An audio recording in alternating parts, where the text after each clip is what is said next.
Assalamualaikum warahmatullahi wabarakatuh. Nama saya Vina Albadriah dari Prodi Ekonomi Syariah 4 dengan NIM E 2019-2150. Seperti biasa, saya akan menanggapi video dari Bapak Abdul Wadud Nafis yang berjudul Ekonomi Terbuka dalam Perspektif Ekonomi Islam atau disebut dengan Ekonomi 4 Sektor. Nah, tanggapan saya akan sedikit berbeda dengan penjelasan dari Bapak Abdul Wadud Nafis. Langsung saja ke penjelasannya. Perekonomian terbuka merupakan suatu sistem ekonomi yang melakukan kegiatan ekspor dan impor dengan negara-negara lain di dunia ini. Nah, karena kegiatan ekspor dan impor merupakan bagian yang penting dalam kegiatan setiap perekonomian. Dalam ekonomi yang melakukan perdagangan luar negeri, aliran pendapatan dan pengeluaran dapat dijelaskan sebagai berikut, yaitu apabila aliran-aliran pendapat dan pengeluaran diperhatikan, maka akan didapati bahwa aliran yang berlaku dalam perekonomian terbuka adalah berbeda dengan perekonomian 3 sektor yang sebelumnya sudah dijelaskan pada video yang sebelumnya, yaitu sebagai akibat dari wujudnya kegiatan ekspor dan impor. Untuk perekonomian 3 sektor itu tidak menggunakan ekspor dan impor atau tidak berhubungan dengan internasional atau luar negeri. Nah, dalam perekonomian terbuka, sektor-sektor ekonominya dibedakan menjadi 4 golongan, yaitu rumah tangga, perusahaan, pemerintah, dan luar negeri. Nah, disinilah mengapa disebut dengan ekonomi 4 sektor. Lalu, saya akan menjelaskan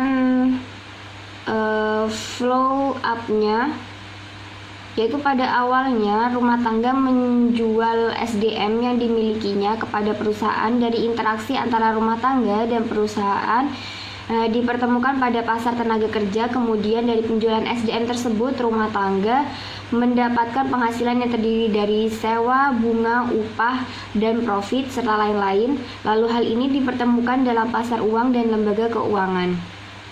Nah, dari hubungan dengan pemerintah. Dalam hubungan ini, rumah tangga menyetorkan sejumlah uang sebagai pajak kepada pemerintah, dan rumah tangga menerima penerimaan berupa gaji, bunga, penghasilan non balas jasa dari pemerintah atau berupa hasil dari pajak. Lalu ada hubungan dengan negara lain. Untuk mencapai hubungan dengan negara lain, rumah tangga harus melewati pasar barang dan pasar luar negeri. Jadi rumah tangga mengimpor barang dan jasa dari luar negeri untuk memenuhi kebutuhan hidupnya. Lalu dari perusahaan merupakan gabungan unit kegiatan yang menghasilkan produk, barang, dan jasa. Jadi hubungan dengan rumah tangga yang pertama itu perusahaan menghasilkan produk-produk berupa barang dan jasa yang dikonsumsi oleh masyarakat. Lalu perusahaan mendapatkan penghasilan dari penjualan produknya. Interaksi tersebut dipertemukan dalam pasar barang. Jadi pasar barang adalah pasar yang mempertemukan antara penawaran dan permintaan barang dan jasa. Jadi pasar barang sering diistilahkan dengan sektor real. Lalu ada hubungan dengan pemerintah. Perusahaan membayar pajak kepada pemerintah dan perusahaan menjual produk dan jasa kepada pemerintah melalui pasar barang tersebut. Lalu ada hubungan dengan dunia internasional atau ekspor impor, yaitu perusahaan melakukan impor atau produk, barang maupun jasa dari luar negeri melalui pasar barang dan pasar luar negeri. Dari hasil penjualan tersebut, perusahaan mendapatkan laba atau keuntungan. Nah, yang ketiga yaitu pemerintah.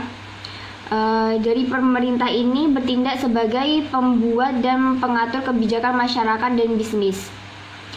Lalu ada hubungan dengan rumah tangga, antara pemerintah dengan rumah tangga, yaitu pemerintah menerima setoran pajak rumah tangga untuk kebutuhan operasional, pembangunan, dan lain-lain untuk membangun negara. Lalu ada hubungan dengan perusahaan. Pemerintah mendapatkan penerimaan pajak dari perusahaan, dan pemerintah juga membeli produk dari perusahaan berdasarkan dana anggaran belanja yang sudah ada. Lalu yang keempat adalah negara-negara lain, yaitu hubungan dengan rumah tangga, antara rumah tangga dengan negara-negara lain, yaitu negara-negara lain atau dunia internasional menyediakan barang dan jasa untuk kepentingan rumah tangga yang dilakukan di pasar luar negeri. Dari pasar luar negeri masuk ke dalam pasar barang dalam negeri, sehingga produk yang dihasilkan dapat dibeli oleh rumah tangga, sehingga dari transaksi jual beli tersebut negara lain mendapatkan laba atau suatu keuntungan.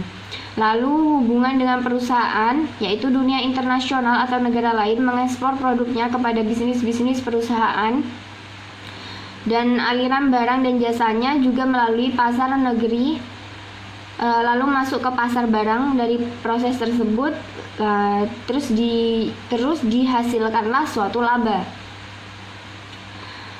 Lalu saya akan membahas dari perekonomian terbuka ini, yaitu ekspor dan impor, karena yang membedakan ekonomi terbuka ini dengan sektor-sektor yang lain yaitu ekspor dan impor atau hubungan internasionalnya. Dari ekspor, jika suatu negara melakukan ekspor barang dan jasa ke negara lain, maka ia harus memproduksi barang dan jasa melebihi jumlah produksi yang diperlukan di dalam negeri. Dengan meningkatnya jumlah produk atau barang dan jasa yang dihasilkan oleh suatu negara, maka hal ini akan juga meningkatkan pendapatan nasional atau Y dari negara tersebut. Lalu karena ekspor merupakan salah satu jenis pengeluaran agregat, sehingga dapat mempengaruhi tingkat pendapatan nasional yang akan dicapai oleh suatu negara. Lalu apabila ekspor meningkat, maka pengeluaran agregat akan meningkat pula, dan keadaan ini selanjutnya akan menaikkan pendapatan nasional. Namun sebaliknya, pendapatan nasional atau disebut dengan Y tidak dapat mempengaruhi besar kecilnya ekspor apabila pendapatan nasional bertambah besar.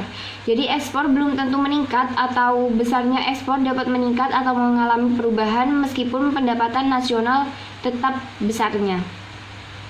Nah, besar kecilnya ekspor tidak dipengaruhi oleh tingkat pendapatan nasional yang terjadi di dalam perekonomian, sehingga fungsi ekspor mempunyai bentuk yang sama dalam fungsi investasi dan pengeluaran dari pemerintah tersebut. Lalu penjelasan yang kedua yaitu tentang impor.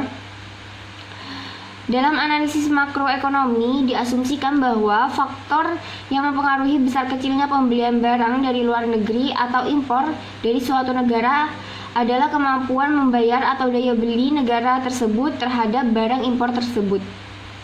Lalu makin tinggi kemampuan membayar atau daya belinya, maka tinggi pula impor yang dapat dilakukannya. Karena tinggi rendahnya daya beli suatu negara dipengaruhi oleh tingkat pendapatan nasionalnya, maka tinggi rendahnya impor negara tersebut juga ditentukan oleh besar kecilnya pendapatan nasionalnya itu. Jadi makin tinggi pendapatan nasional, makin besar pula impor yang dapat dilakukan oleh negara tersebut. Baik, itu saja tanggapan dari saya mengenai video dari Bapak Abdul Wadud Nafis yang menjelaskan tentang ekonomi terbuka dalam perspektif ekonomi Islam.